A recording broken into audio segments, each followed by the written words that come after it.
नमस्कार। खेती का डॉक्टर यूट्यूब परिवार का सदस्य भाई ब्रार साहब का प्रश्न है कि खरीफ मूंग पे डिटेल वीडियो बनाया जाए।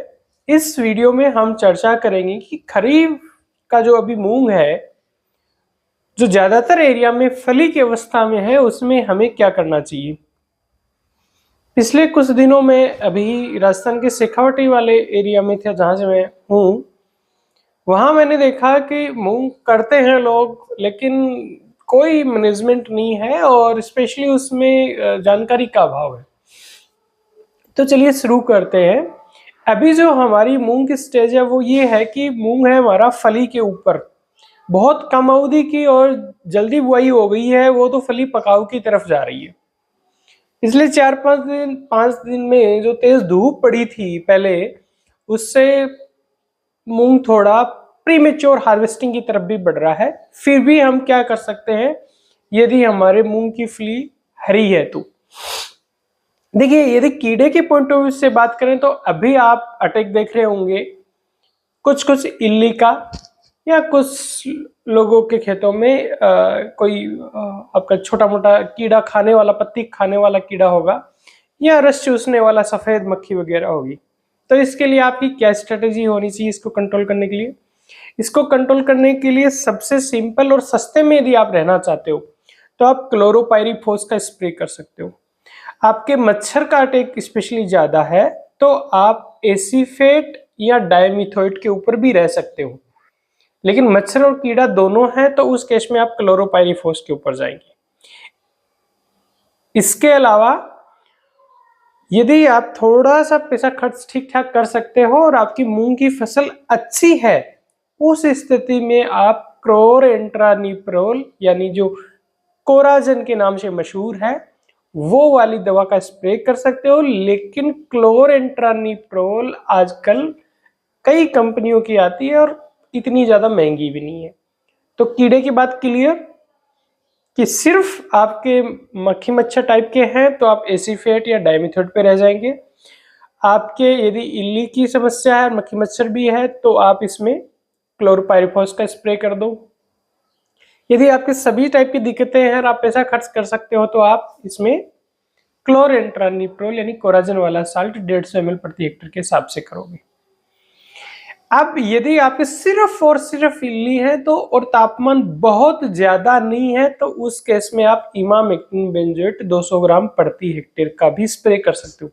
ये बात यहाँ कीड़े की होगी। बीमारी में सर्कोस्पोरा एंथ्रेक्नोज मूंग में आते हैं, पत्ते लाल होते हैं, दिक्कतें आती हैं। यदि आप बहुत अच्छे लेवल पे मूंग की खेती करते हो तो आपको रोग के लिए भी एक स्प्रे करना चाहिए। रोग के लिए आप क्या स्प्रे करेंगे, आप सिर्फ कार्बेंडाजिम और मेनकोजेब पे ही रहे मूंग के अंदर। बहुत अच्छे लेवल पे आप मूंग की खेती करते हो तो, क्योंकि ये जो वीडियो देख रहे हैं ये डाइवर्स ग्रुप के लोग देख रहे हैं। तो जैसे कुछ एरिया में जहां सिर्फ बारानी खेती होती है वहां बीमारियों की इतनी दिक्कत आती ही नहीं है, तो आप कुछ मत करें फंजीसाइड के अंदर। लेकिन यदि आप लंबे अरसे से मूंग की खेती करते हो, दोनों फसल करते हो, आपके यदि पत्ते लाल या इस तरह की समस्या देखने को मिल रही है और फसल पकने में अभी 20 दिन महीना लगेगा, तो आप कार्बेंडाजिम प्लस मेनकोजेब इस कीटनाशी के साथ में ऐड करेंगे। एक बहुत बड़ा क्वेश्चन रहता है कि साहब इसमें क्या हाई पावर दें, क्या टॉनिक दें, क्या फूल फुलाव के लिए दें। कुछ ना दें। क्या दें उसके लिए, यदि उसमें आप यदि कुछ देना ही चाहते हैं तो आप उसमें सिर्फ किसी 52-34 और 0050 नहीं, सिर्फ NPK 18-18-18 मिल जाए तो बेहतर है। नहीं तो NPK 19-19-19 5 ग्राम प्रति लीटर पानी के हिसाब से आपको स्प्रे करना है। और यदि संभव हो तो आप इसमें सूक्ष्म पोषक तत्वों का मिश्रण यानी माइक्रोन्यूट्रिएंट का मिक्सर, जिसमें Fe, copper, zinc, boron, manganese आता है, वो 1 ग्राम प्रति लीटर के हिसाब से आपको स्प्रे करना है। माइक्रोन्यूट्रिएंट्स का मिक्सर जो मैं बोल रहा हूं, इसकी उपलब्धता की समस्या रहती है। खासकर जैसे मेरा होम डिस्ट्रिक्ट है जिसमें मैंने 15 दुकानों पे घूम लिया, उसके बावजूद भी मुझे माइक्रोन्यूट्रिएंट का मिक्सचर मिला नहीं। क्योंकि ये, और जो यदि आप मांगोगे मैक्रोन्यूट्रिएंट मिक्सचर दो, तो वो पता नहीं ऐसी कंपनी का क्या एक फालतू सा प्रोडक्ट पकड़ा देंगे, उसमें जाने क्या क्या होता है। तो यदि आपको वैसा कोई फालतू चीज पकड़ा रहा तो आप इससे बेहतर करो ही नहीं।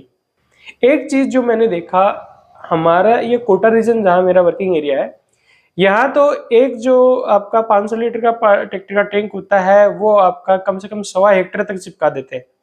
और वहीं मैंने शेखावटी में भी देखा हमारे एरिया में, उधर क्या करते हैं कि एक 500 लीटर का टैंक है वो आधा हेक्टेयर या 1.25 हेक्टेयर के अंदर ही निपटा देते हैं। तो इसमें आपकी जो डोज है वो गड़बड़ा जाती है। ठीक है, तो आप कोशिश करें कि एक 500 लीटर का जो टैंक है वो 1 हेक्टेयर के अंदर जाए। ये स्पेशली उधर शेखावटी वाले भी ध्यान रखें और कोटा रीजन वाले भी ध्यान रखें। उम्मीद करता हूँ ये जानकारी लाभप्रद होगी, बराड़ साहब को उनका सोल्यूशन मिला होगा। यदि आपका और भी कोई क्वेश्चन हो तो आप प्लीज कमेंट बॉक्स में लिखें। आप चैनल पे नए हैं तो सब्सक्राइब करें। इस चैनल पे खेती से जुड़ी हुई साइंटिफिक इंफॉर्मेशन मैं डालता रहता हूँ, और आप प्लीज दूसरे किसानों की हेल्प के लिए इस वीडियो को खूब ग्रुप्स में शेयर करें ताकि उनको इस जानकारी का फायदा हो सके। नमस्कार, जय हिंद।